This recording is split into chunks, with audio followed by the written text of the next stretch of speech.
My name is Brielle, and I'm 38 years old.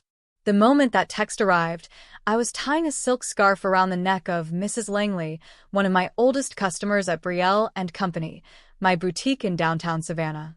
The lighting in the shop was soft, the kind I chose on purpose so people would feel calm when they walked in.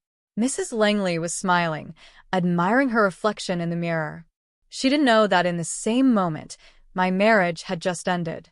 My phone buzzed quietly in the pocket of my wrap dress. I pulled it out without thinking, expecting maybe a shipping confirmation or a reminder from the tailor. But instead, I read words that sliced through the calm like broken glass. I'm done. I'm moving to Miami with Karina. She's 20. I've emptied our account. Don't bother calling. My hands didn't tremble. My voice didn't crack.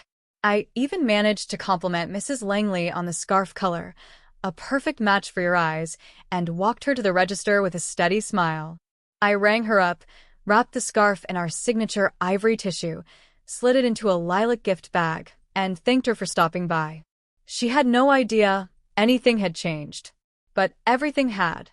As soon as the front door clicked shut behind her, I stepped into the back room, shut the door, and just stood there, staring at my phone, reading that message over and over, like it might change if I blinked enough times. It didn't. Mark. My husband of 12 years. The man I'd built a home with, traveled with, and cried with after 2 miscarriages. The man who once held me while I sobbed in the laundry room because I thought I'd never be a mother. The man who grilled salmon at dinner parties and kissed my forehead in public. That man had just ended our marriage in a 4-sentence text message. But I wasn't shocked. Not really. Deep down, I'd seen this coming. The late nights at work that never matched the deposits in our account. The unfamiliar cologne that lingered on his shirts. The sudden gym obsession, new clothes 2 sizes too small, teeth whitening strips in the bathroom drawer. A man chasing youth, chasing something new.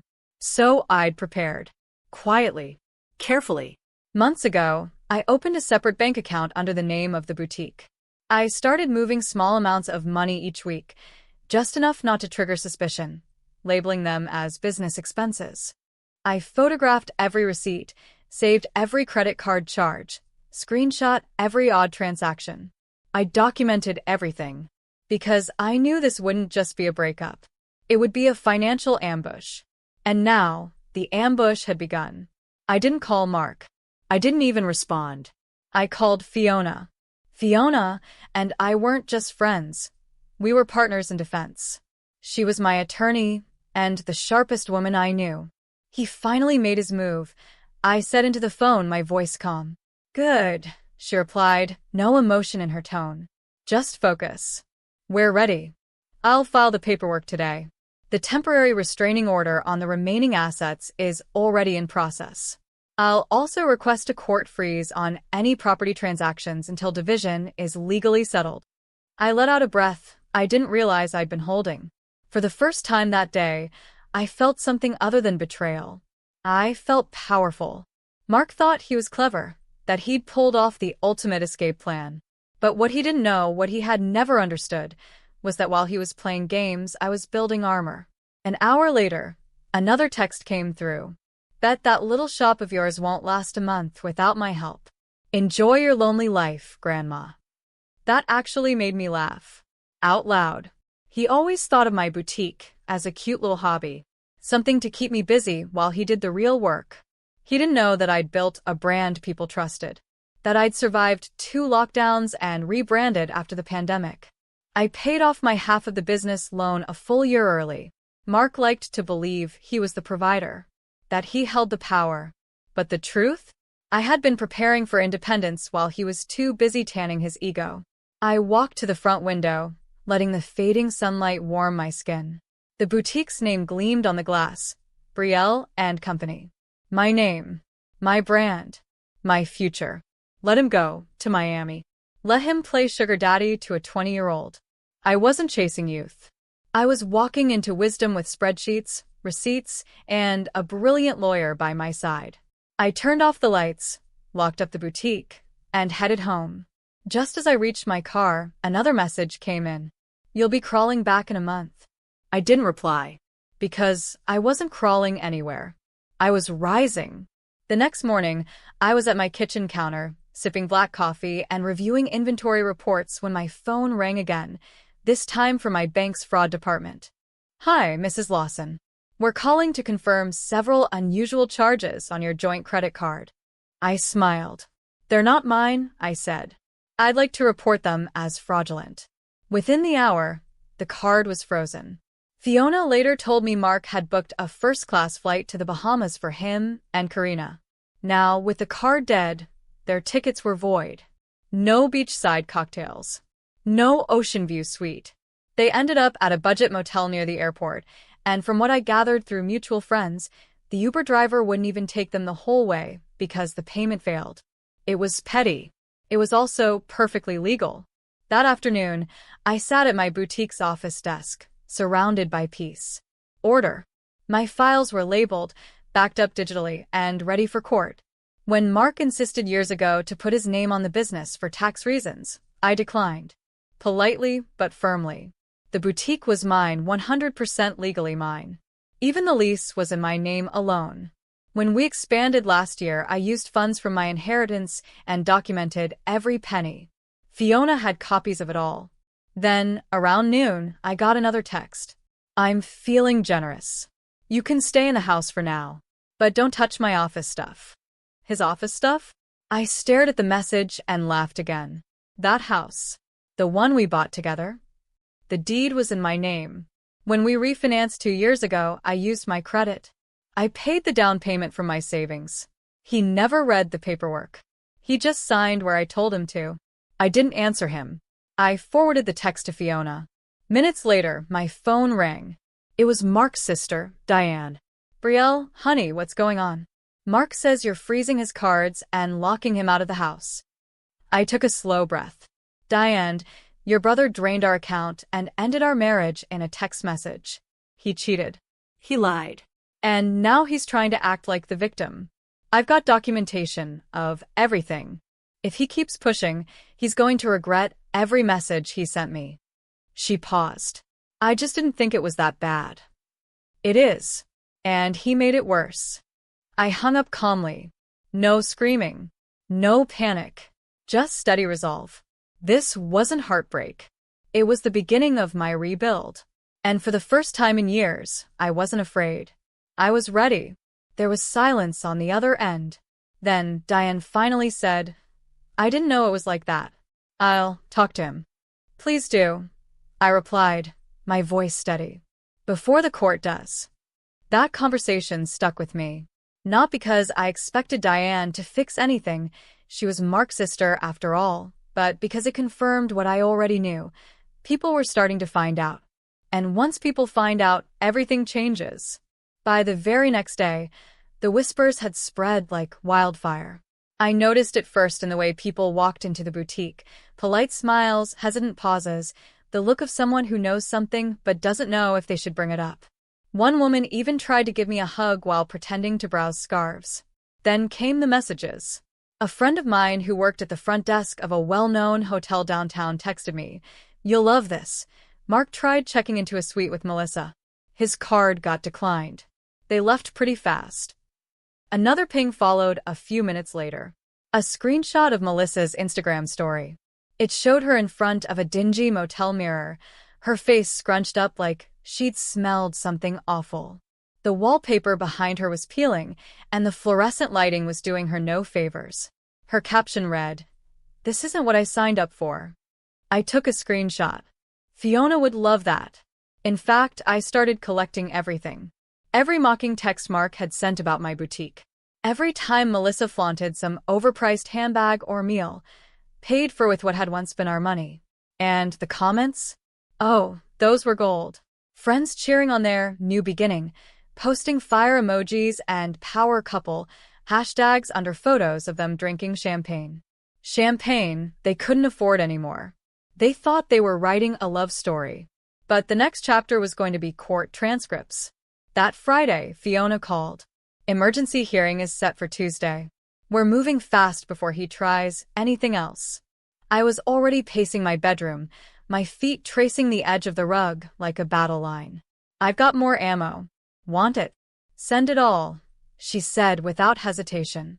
So I compiled everything: texts, screenshots, receipts, public posts. I named the folder Exhibit Karma. One photo stood out. Melissa, holding Mark's hand, captioned, "His wife doesn't even know he's already mine." I actually laughed out loud. "Oh, sweetheart. Not only did I know you were 3 months late, I'd just been too smart to react." When I hit send, it felt like closing a door behind me. I didn't feel spiteful. I felt secure. This wasn't about revenge anymore. It was about reclaiming my peace, protecting what was mine, and drawing a hard line in permanent ink. Let them keep pretending they were in control. I had receipts. And I had court. Tuesday arrived fast. The courtroom was colder than I expected, literally and emotionally. The lights buzzed quietly, and every shuffle of paper sounded louder than it should. I sat next to Fiona in a sharp navy blazer and heels that clicked with confidence. Across the aisle, Mark slouched in a wrinkled gray suit that looked borrowed and 2 sizes too small. Melissa was behind him, scrolling on her phone, her face pale and annoyed. She didn't look like someone enjoying a fresh start. The judge, a no-nonsense woman in her 60s, took her seat. Her eyes scanned the room, and when she spoke, it was like slicing the air with a blade. Mark's attorney stood first. "My client believes he is entitled to half of the boutique's earnings," he said, smoothing his tie, as he emotionally supported Ms. Bennett during its early formation. I blinked slowly. Fiona didn't even flinch. "Your Honor," she said, placing a folder gently on the desk. "Exhibit A includes tax returns, investment statements, lease agreements, and bank records, proving that Mr. Bennett neither contributed financially nor held any legal stake in the business. Emotion is not equity." A faint chuckle ran through the courtroom. The judge raised an eyebrow. "Indeed.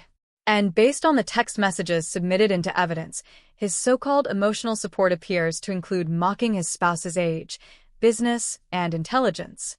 Mark shifted uncomfortably.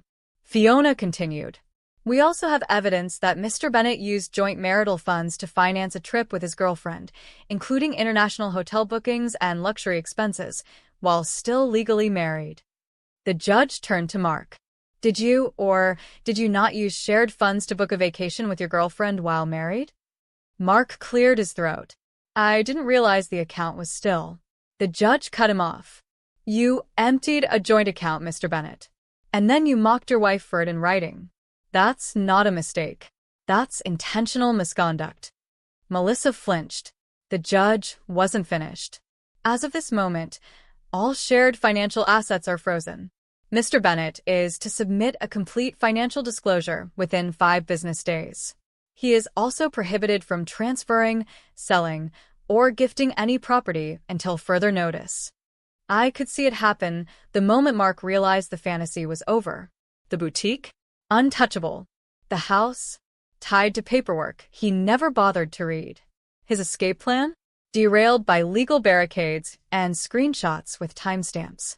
Fiona pushed one last document across the desk.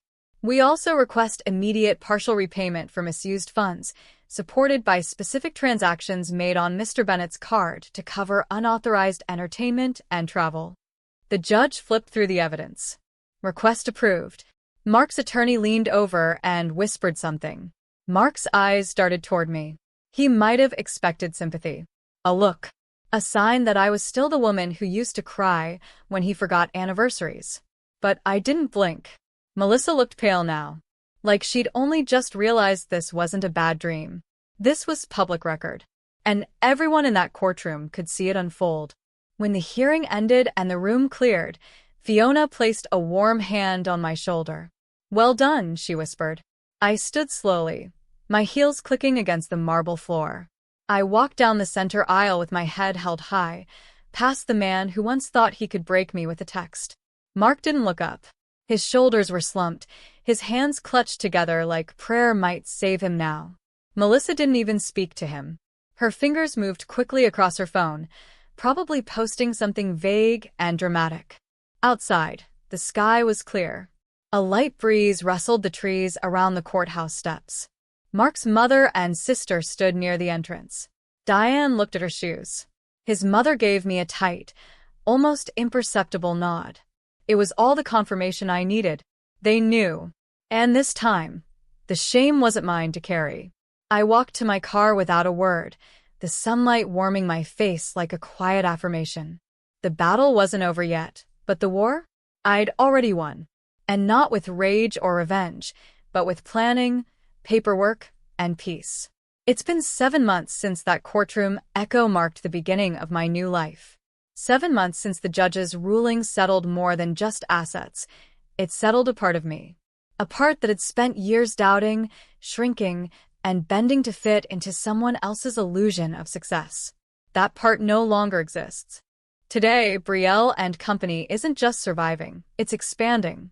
Our second location opened last month in a buzzing arts district, nestled between a handmade candle shop and an eco-friendly cafe that serves the best lemon lavender scones I've ever tasted. I stood at the grand opening in a plum silk dress, ribbon-cutting scissors in hand, surrounded by friends, customers, and women who had followed my journey with quiet encouragement. When the ribbon dropped and the crowd clapped, I didn't just hear applause. I heard validation. Not just for my business, but for my story. Savannah Woman Weekly ran the first article. They called me a local visionary and highlighted everything from our ethical sourcing practices to our women-led vendor partnerships. It wasn't just about fashion, it was about integrity and resilience, and how one woman turned a betrayal into a business model. Then came a podcast invitation. Then 2 more features in small business magazines. Every time I shared a piece of the journey, what to watch for, how to prepare, why keeping your name on the deed matters, I saw young women lean forward, nodding, quietly giving themselves permission to be smart, strategic, and strong. I didn't tell them to expect betrayal, but I did remind them that protection is not paranoia. It's wisdom. And Mark? 3 weeks after the court froze his accounts, he moved back in with his parents. I didn't hear it from him. I heard it from Diane, his sister, who sent a polite, awkward text asking if I wanted her to return some of his tools still in the garage. His car was repossessed. Melissa, the 20-year-old who once twirled in hotel lobbies and posed by rooftop pools, disappeared from his social media like she'd never existed. One of my customers, who also happens to be her cousin, told me Melissa left him after he tried borrowing money from her roommates to pay for takeout. One afternoon, Diane stopped by the boutique. I noticed her standing near the candle shelf, trying to look casual, but not quite pulling it off. When the shop emptied out, she walked up to the counter, her eyes glossy, with unshed tears. "I just wanted to say I'm sorry," she whispered. "We didn't know what he was really doing. I defended him to everyone, and now I feel foolish. You didn't deserve any of it." I nodded. "Thank you. That means a lot." She looked around, her gaze lingering on the locally made artwork we'd just added to the back wall. "You really made it through." "I didn't just make it," I said softly. "I rebuilt. Stronger." She left with a small gift bag and a genuine hug. It didn't feel forced or obligatory, it felt like closure. Meanwhile, Mark kept trying to claw his way back into relevance. He filed 3 separate appeals to overturn the court's rulings. Each one was dismissed, the last so swiftly the judge didn't even let his lawyer finish the argument. Fiona barely had to speak. The facts still stood, and Mark still had nothing to offer but excuses and denial. After that, he turned to the internet. He began posting online about corrupt court systems and money-hungry exes. He even tried launching a self-help webinar series about building wealth after heartbreak. It bombed. People from his past called him out. Word got around that he was involved in some shady multi-level marketing scheme selling overpriced vitamins. Then came the bounce checks, the burnt bridges, the crypto failure. Someone emailed me a blurry photo of him sitting alone at a strip mall cafe, staring at his phone like it held all the answers. His hair was greasy, and his shoulders sagged. He looked like a man who had spent all his charisma and had nothing left to trade. And then Melissa walked into the boutique. It was a Friday. We were just about to close. I saw her hesitate at the door before stepping in. No flashy clothes. No designer bag. She wore faded jeans, a stretched-out hoodie, and a quiet expression that looked more like guilt than attitude. "I know I don't deserve anything," she said, stopping at the counter, her hands wringing. "But I wanted to say I was wrong." I didn't speak. I just let her continue. "He told me you were cold, controlling, that you didn't support him, that you didn't understand him. And I believed it. I let him turn me against you before I ever met you." I leaned slightly against the counter, watching her carefully. "And now I see it. All of it. He lied to both of us. He promised me a glamorous life, and when it crumbled, he blamed me, too. I should have known." I nodded. "You were young. He knew how to use that." She swallowed hard. I ignored my gut. I knew something didn't feel right, but it felt good to be chosen. It felt like maybe I mattered. I met her gaze. "Next time, listen to that feeling. Your instincts aren't wrong. They're just waiting for you to trust them." She nodded, tears pooling in her eyes. "Thank you. I know you didn't have to say any of that." She left quietly. Didn't ask for forgiveness. Didn't pretend to be someone she wasn't. And honestly, she didn't need to. She was already learning her lesson the hard way. These days, I get invited to speak at women's networking events, college entrepreneurship panels, and online forums about business and personal resilience. Not just about selling products, but about protecting yourself legally and emotionally. About keeping your name on the paperwork. About not signing away your power for the illusion of love. Sometimes people ask if I'm bitter. I'm not. Bitterness is what happens when you let someone else hold the pen in your story. I took mine back. 5 years ago, I stood behind the counter of a single boutique with a broken heart and a frozen bank account. Today, I'm standing inside an event space glowing with fairy lights and music, celebrating 5 successful years of Brielle and Company. We have 5 locations now, each one a testament to the idea that calm, quiet strength gets you further than screaming ever could. The anniversary party is full of laughter, flowers, and champagne flutes clinking. Our clients, staff, partners, and friends are all here. I'm wearing an emerald green dress that hugs me like confidence, and in a few minutes, I'll give a speech about perseverance and purpose. But before that, I slip into my office at the back of the boutique. On the wall, in a gold frame, is the original text message that started everything. "I'm done. I'm moving to Miami with Karina. She's 20. I've emptied our account. Don't bother calling." And just beneath it, a carved wooden plaque from a local artisan reads, "Success is the best revenge." Every time I see it, I don't feel anger. I feel gratitude. That text didn't destroy me, it freed me. It revealed everything that needed to go so something stronger could grow. Melissa stops by often now. She's become one of our most loyal clients. And last month, she launched her own business, consulting young influencers about brand deals, contracts, and financial safety. She says I inspired her. Watching me made her realize she didn't have to be a side note in someone else's story. At the party, she hugs me and slips a small card into my hand. It reads, "Thank you for not hating me. You reminded me of who I could become." I smile. She changed her own life. I just reminded her that it was possible. And Mark? He lives in a cramped apartment above a retired mechanic's garage, working odd jobs and dodging calls from debt collectors. Every time someone Googles his name, they find court transcripts and half-baked business attempts. Reputation, like trust, doesn't come back once you've traded it for ego. But mine? Mine's printed in ink, signed in strength, and thriving in lavender-scented gift bags that now ship across the country. His mother showed up at the anniversary event. I spotted her near the dessert table, standing awkwardly beside the trays of lemon bars and lavender cookies. Her posture was stiff. Her hands clutched a small purse, so tightly her knuckles were white. She looked out of place, unsure whether she belonged in the glow of this celebration. But after a moment, she started walking toward me. I met her halfway, steady and still. She stopped just a foot away and cleared her throat. "I just wanted to say," she began, her voice low and strained, "I was wrong about you. I didn't respond right away. I let the words hang in the air between us. You didn't ruin Mark's life, she continued, her eyes flicking toward the floor. He did that himself. I nodded gently. I know.